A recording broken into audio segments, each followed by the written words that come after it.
acompaña el internacionalista Miguel Ángel Rodríguez Mackey para ayudarnos a entender todo lo que está pasando en el terreno internacional. Por supuesto que la Cumbre de las Américas concita gran interés, es un tema de coyuntura, pero no podemos empezar esta entrevista hablando de Siria. Muy buenas tardes. Patricia, encantado de estar contigo.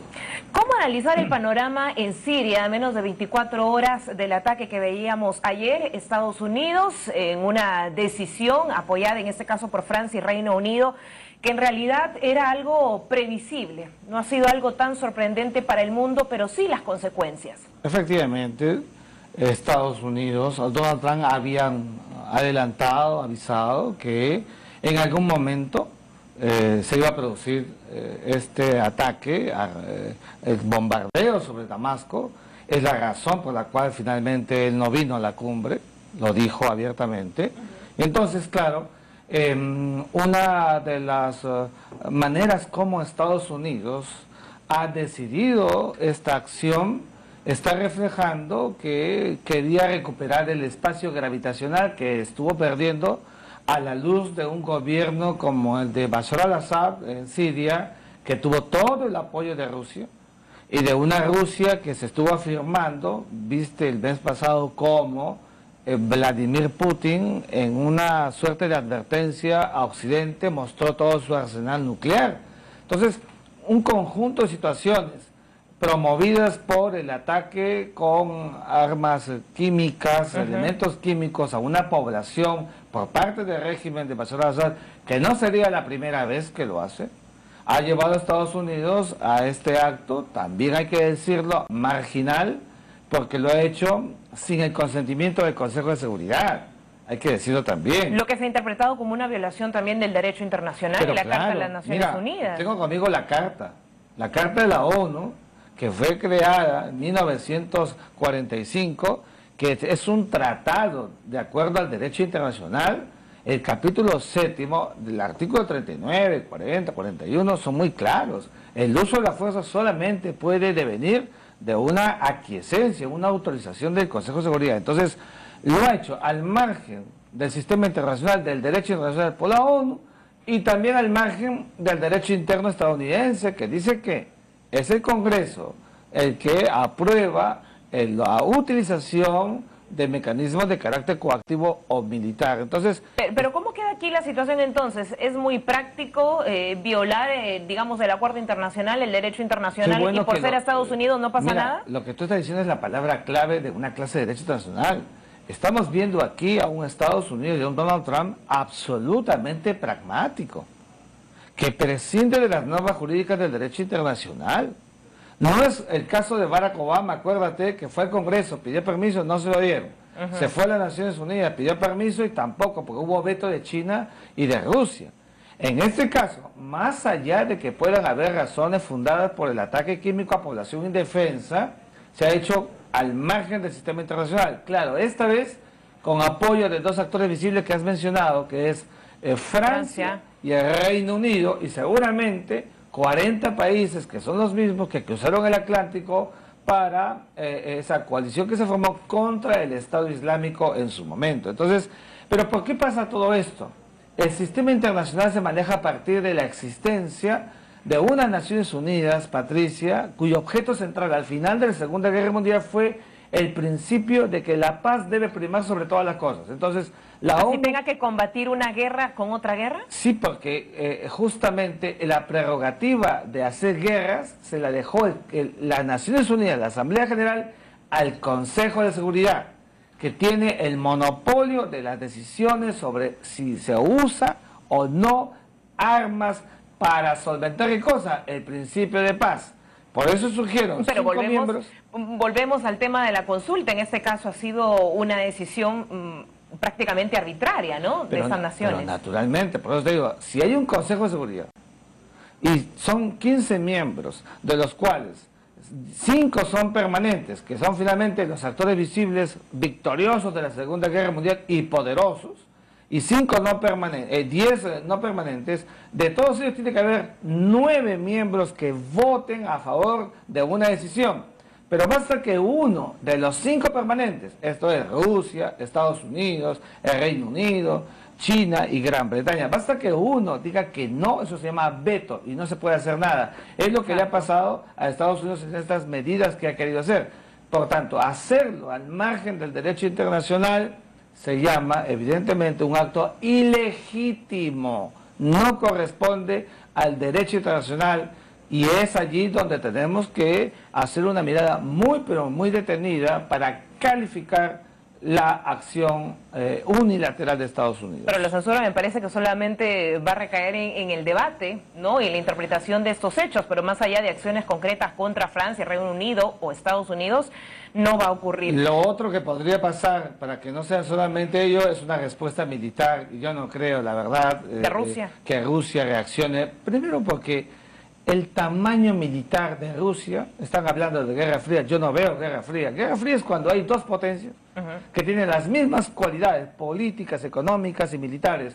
Por Dios, Rusia ya no es la Unión Soviética, Rusia ya no es el imperio de Stalin y de Nikita Khrushchev después de la Segunda Guerra Mundial. ¿Aun cuando han advertido que van a responder a esta acción de Estados Unidos? Como verás tú, ya van más de 15 horas, 20 horas y no hemos visto ninguna reacción, porque además Rusia solamente a mi juicio podría reaccionar bajo el principio de la legítima defensa, pero Rusia no ha sido atacado sino el aliado que es el régimen de Bashar al-Assad. Entonces, cuida mucho el temperamento del gran poder que tiene Estados Unidos y sus aliados inmediatos. Ahora, usted indicaba casi al inicio, no pueden existir principios fundados. El principal principio que aquí se debatía era si existen o no armamento químico.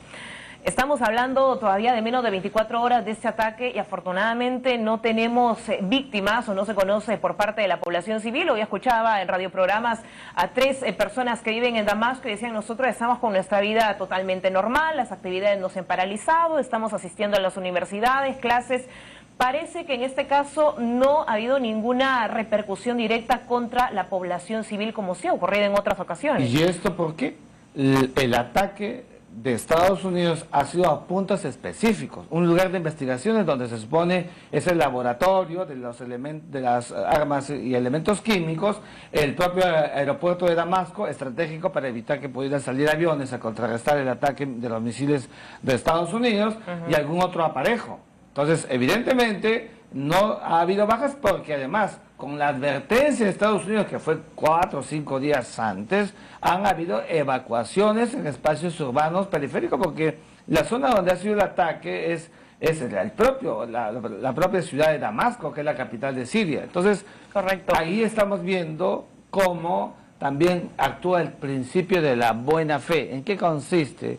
En que se cuida mucho que el ataque no sea en poblaciones indefensas, civiles, que no forman parte de los asuntos relativos a una secuencia estrictamente militarizada. Hablemos de la política internacional de Donald Trump y el discurso, que es muy importante aquí, porque lo que se analiza a lo largo de sus intervenciones es pues este discurso bélico, como muchos lo han señalado, pero no podemos dejar de mencionar que en alguna medida es consecuente con lo que ya había advertido. Bueno, es verdad, tú lo has dicho en mi libro El fenómeno Donald Trump, que publiqué justamente la actitud, la conducta, el temperamento de Donald Trump cuando era candidato a la presidencia de Estados Unidos. Todo lo que decía lo está haciendo. Pero bueno, en él hay una suerte de sobreatención personal, quiere que todos hablen de él y quiere llevar a Estados Unidos otra vez a ese nivel de hegemón que con el tiempo fue perdiendo. Después del atentado en las Torres Gemelas de Nueva York en el año 2001, hay que decirlo, el sistema internacional donde Estados Unidos estaba solo, unipolar, se ha multilateralizado. Entonces es un mundo multipolar, donde está Estados Unidos, donde está China, donde está Rusia, donde está la India. Actores. Entonces, claro, eso en la lectura de Donald Trump era evidentemente una suerte de falencia. Ellos quieren volver a hacer todo primero, y porque además hay 2 temas para Estados Unidos en los que quieren tener marco de influencia total: armas químicas, como estamos viendo, y tema nuclear. Exacto. Por eso es que frenaron a Irán con su programa, acuérdate, para que tuviera un proceso progresivo en el que estaba prácticamente mediatizado Irán. El caso de Corea del Norte también viste cómo Corea del Norte, que es una caja de Pandora, hoy quiere negociar con Donald Trump en un encuentro con Kim Jong-un previsto para el mes de mayo. Cosa que reconfigura, ¿no?, a nivel político y geopolítico, sobre todo las relaciones internacionales. Hablemos de otro conflicto porque se nos va el tiempo, sí, pero sobre todo las consecuencias, en este caso del conflicto, todavía en Colombia. Todavía el país de Ecuador está de luto, hemos perdido la vida de la manera más insana, ¿no?, y más violenta, la vida de 3 periodistas. Estamos hablando del hombre más buscado ahora, el Gaucho, alias el Gaucho, Walter Patricio Artizala Bernaza. Bueno, ¿cuáles son estas consecuencias? ¿Cómo se reconfigura este tratado de paz, si es posible hacerlo, y por qué hemos llegado a este punto? Me parece extraordinario el tema que lo pongas en la mesa, Patricia, porque primero se quita el velo en América Latina y en Colombia de que ya hay una paz total en Colombia. Eso no es cierto. No es real. Las FARC han tenido una disidencia y esa disidencia ha llevado a la ejecución de 3 periodistas que cumplían su misión del diario El Comercio de Ecuador. ¿Y qué tanta fuerza tienen estos disidentes? Bueno, mira, si acaban de eliminar a 3 periodistas y hackean al Estado alterando la paz que se quería para Colombia, y además estratégicamente están en espacios periféricos, zonas de frontera, evidentemente eso inquieta, alarma y provoca una mirada retroactiva de un país que quería realmente comenzar un proceso de paz para hacer una evaluación. El presidente Santos ha dicho que ya no existe la FARC, que es para minimizarlo porque él es un actor visible del proceso de paz, pero hay que reconocer una realidad. ¿Qué realidad? Que toca que todos revisen en América Latina fronteras, cuidado de fronteras, fronteras vivas, para auscultar cómo el fenómeno de lo que queda de las FARC, este remanente, puede coludir, sabe Dios, con narcotráfico o con cualquier otro aparato para sobreexistir e impactar en el Estado. Sobre todo cómo se están infiltrando, ¿no? Y cómo podrían penetrar a través de las fronteras, incluyendo Perú, y por eso te digo, querer ser alarmistas. Hay que hacerlo. En una eventual captura de alias El Gaucho, ¿la situación se frenaría? ¿O podríamos convertir esto en una acción de violencia a mayor escala? Yo creo que si se le frena, si se le detiene, entonces seguramente se va a poder mediatizar a lo que queda de las FARC, eso es evidente, pero no olvides que está todavía el Ejército de Liberación Nacional, que viene negociando con el gobierno de Colombia en suelo ecuatoriano. Cuidado que la diplomacia ecuatoriana le va a decir a la colombiana que me tienes que dar garantías en zona de frontera para poder asegurarte que yo sea un espacio vital para las negociaciones sustantivas. De tal manera que, siendo Ecuador un país que con un clima de paz, hay que decirlo también, alterado una vez más. Recuerda que cuando Raúl Reyes, el 2 de las FARC, estaban en el lado de la frontera ecuatoriana, y era Santos ministro de Defensa de Uribe, hubo un bombardeo, esto fue ya en el año 2008, alteró las relaciones entre Ecuador y Colombia. Estas ahora no tienen esa dimensión, evidentemente, pero va a impactar, y entonces hay que hacer una revisión en los 2 países de lo que se entiende por seguridad, y amén, como tú muy bien dices también, de los países concomitantes. Es el caso de Perú, el caso de Venezuela y otros más que tienen que cuidar sus fronteras. Ahora, lo que parece muy alejado es hablar aquí de términos como amnistía, hablar como canje. En este caso se pretendía, y una de las hipótesis es canjear a estos 3 periodistas por 3 presos de los disidentes de la FARC. Parece que a ese punto no hay acuerdo en la negociación. No hay, y creo que fue un determinante clave de las negociaciones en La Habana que hizo Santos con las FARC.